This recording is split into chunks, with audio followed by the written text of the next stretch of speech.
have those components and people that want to fight with him, and Clockwork fits the mold for that perfectly. Did I hear a squeak? Yeah, and Analog obviously very experienced there. He's been dropping some voice lines, little grandmasters here and there, blazing over that sea of ignorance, like Invoker players do. I will say it never feels great to see a bronze tier on your carry, which is what Hector is right now on the Bristleback. I'm a little surprised by that.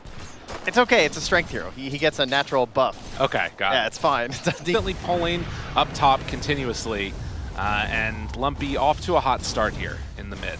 Yeah, this is why I think the Invoker pick was so important. I'm looking at this draft, and I'm thinking things like they end up banning the Puck, which I think might have been like the second best choice, but I think even Puck would have struggled in a game like this for Heroic in terms of like trying to move around the map and actually set up kills. Because you have these kind of awkward side laners of the Bristleback and the Brood, where Brood gets to a point, but that's the problem, you know, with support players have to use their brain the whole game. You know, Yeah, these core players, they're just... Nothing nothing going on up there. They just see the little health bars of the creeps, the little like ching ching of the goal, feels good. But Devi, he will back out. Keeping that distance. Moose again is going to try and like that's the thing about this top lane. He's just moving in to disrupt the stacks. We've seen a lot of teams abuse this with Shadow Demon, but Moose has been in there. He's body blocking. He's got the sentries down. Yeah. And even though he did deback, they can get in the jungle and farm these up pretty quick. And the other thing too is like how those are so important for the Bristleback later on, like you're saying. It's Wisdom Rune. He actually denied the other Wisdom. Whoa! Wait, what? I think I don't know. All right, well, you'll take that as Moose, I guess, huh? Yeah. Forcing them to deny it, so yeah, he didn't get it, but I guess it must. Okay. Yeah, it must have been the ice shards. Or he just like, couldn't reach it or something. Nicely played. Yeah. Well, nonetheless, Wisdom's denied. Not something, but they didn't quite manage to connect on that rebound. And now Vitaly is in a little bit of trouble. Has level 6. I don't know if Black Hole would came. Lurking nearby, Lumpy. And you have that double jump here, and also has back illusion, in, but it's not enough. Oh, immediately that ward now is Schofield wanting to chase this Marcy around, but does not have level 6 obviously on the clock, so it's going to be a little bit of a long chase, it feels like. Take a look at what's going on in mid. There's more action happening. They will end up losing her, but yeah, you can see right there. What was that? Was it a battery assault? He did have it going, so yeah, I guess that must have been it. Man, unlucky. A lot of things around that could have gotten hit, but ends up breaking that black hole. Oh, Divine Llama doing what Broodmothers do here. After you have level 6, forcing the Muerta out of the lane. Nowhere left to go, ends up dying. The Eidolons, they're going to be killed off before it can do extra damage to KJ. Yeah, nice try there from El Misho, but it's not on track. Eidolons, but chasing a Brood with a snowball is kind of terrifying, so. Oh, yeah. She skitters pretty fast away. You might wind up further in than you want to be. And so Devi, after taking that top tier 1 tower, has reset, is on this bottom side of the map, taking away Ancients. And Hector and Heroic going in to try and take down Roche. Of course, Pierce the Veil can change things around a lot.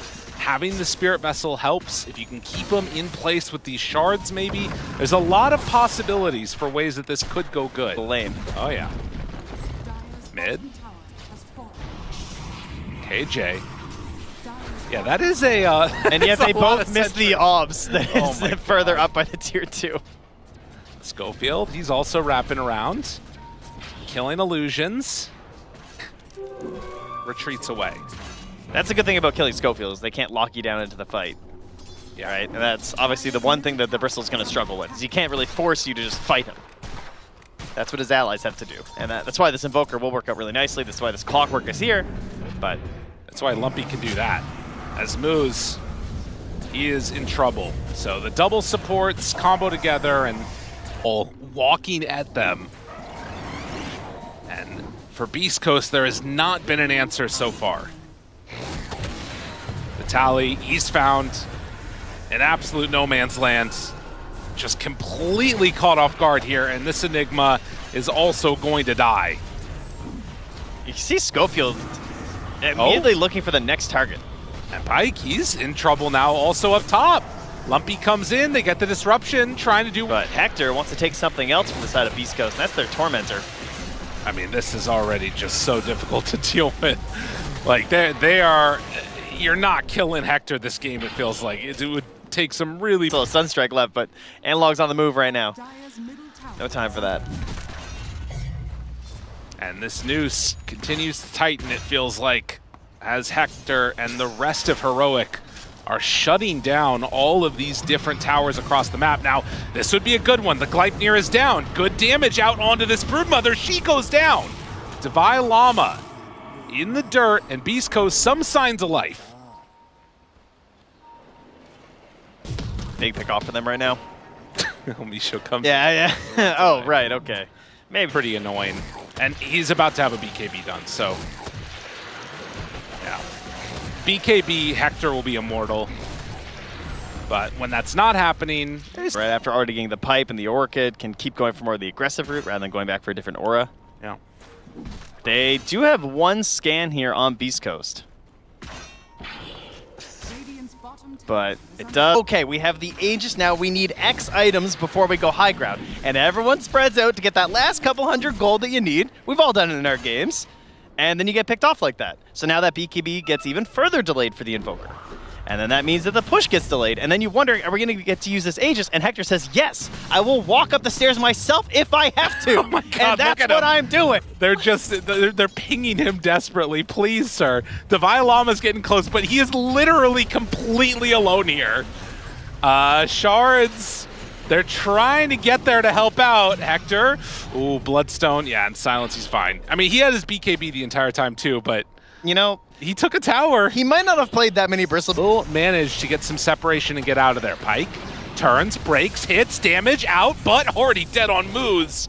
And now has to get away. Hurricane Pike to create some separation. He's still fine. They don't have to fight. They killed the wave. Yeah. They are not committed to this at all. Listen. Invoker currently, because he's kind of pressured and getting this right-click damage as well. As they now that's lockdown, but they can't follow it up. There's nobody else there. Can't deal with this creep waves. There's so much. Yeah, very good macro plays here from Heroic, just forcing them all over the map right now. And it's crazy that they act. Invoker shows in the mid lane. The scan hits. They know they're coming here. Divine Llama getting spotted. There it is. Dust out. Pike finds him. Break. Chase. BKB used again. Get like kill for the Void Spirit, but he wants to be able to stand toe to toe and right click people to death. Pike. Jump in. Silence. I got him. Connection. Damage, dead shot, it's there. Is it going to be enough? Second death. Not a ton of deaths, you know, 32 and 41 minutes, it's decent, but there's been a lot of fighting. And they're smoking, they're still chasing here. Lumpy's got his jumps, he's looking. Vitaly blinks forward, Clockwork the one to be interrupting all of this. And Stun is out, dead on the clock. Vitaly's still hunting. Oh, Divine Llama getting greedy. And finds him, forces out the BKB, but look at the deeps. Pretty get back there with the trick. We can say that pretty confidently here. So time's delayed once again here for Heroic, as Hector is going to walk directly into two of them. Vitaly is there. He's so broken, dead. He's so ready to use this Aegis. Are they going to go for more? Lumpy trying to find KJ. They can't get in time, but there it is. The hook shot. That breaks it. It gets Hector out of trouble, but Schofield, he's going to pay the price. Vitaly dying. Backing away. Divine Llama jump in, find that spider. Instead, they get the bigger target in the Analog. Now, Hector does manage to kill the Enigma, but he is all alone. Now, if there is one hero that you want to be all alone, it could be Bristleback. Yeah, they're just going to ignore him, though. Run down the lane. There is no buyback on this Invoker right now. 800 gold away from having it. And as they get ready... Disrupts them, and these illusions, they just don't want to give up. Right. It's so casual the way they just walk after him. Oh, and then the Sunstrike, he dodges that, but then the vision from the Sunstrike means illusions can hit. Insane. Oh, jeez. Actually unbelievable. Now we're all resetting here. And our Roche clock is a little messed up. Oh, wait, we got the other clock. Excellent. Of course. My in-game one's messed up. Sounds like a skill issue for you. Yeah, that's what it is. Not a reach to them to create the situation where Hector can get these ridiculous plays like Game with the Bristleback. You know how Clockwork has the hook up facet? He needs like the bring a friend facet. Okay, that's too far. You just like grab somebody on the way. The backpack facet you Yeah. pop on, I like that. hitch a ride. It's actually pretty good. I like this. 11,000 gold lead. Enigma refresher Oh, and yeah. Muerta refresher. We also saw just a second ago that it is the Clockwork True Sight talent for the flares. So with all of those extra flares that are getting thrown out, he will be able to find that Muerta. Vitali's not ready yet. They're not quite in position. They got to be careful. Hector, he's turning. Bloodstone, good heals is out. The damage is almost enough. Lumpy barely able to get away from that. But finally, The next will be black brought hole. down. Walks forward. Vitali, he gets the kill. But 4 buybacks as they're going to run forward and try and catch him. Can they get the rest of these heroes? It's pretty good to get Pike. 2 more buybacks come from BeastCoast.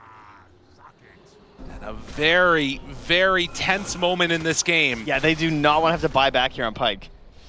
Vitali's able to save that next black. End up putting yourself in a position where she does buy back, you're probably going to die, and then you're dead without buyback, unless they find him right down here to the south. They force staff silence, Abyssal blade damage out. It is a black hole onto this Bristleback, and he's gone. If they don't get Lumpy now, it's all over. Lumpy gets away, Oh, he's the Invoker boy who lived. is going to fall. And with that, 4 heroes dead, no buyback. BeastCoast can just run it down the lanes. Apparently you can GG. cheat death. I don't know how Lumpy got out of that one. Somehow manages to escape so many heroes around him, but just getting the perfect amount of survivability, and as well as Vitali lurking around.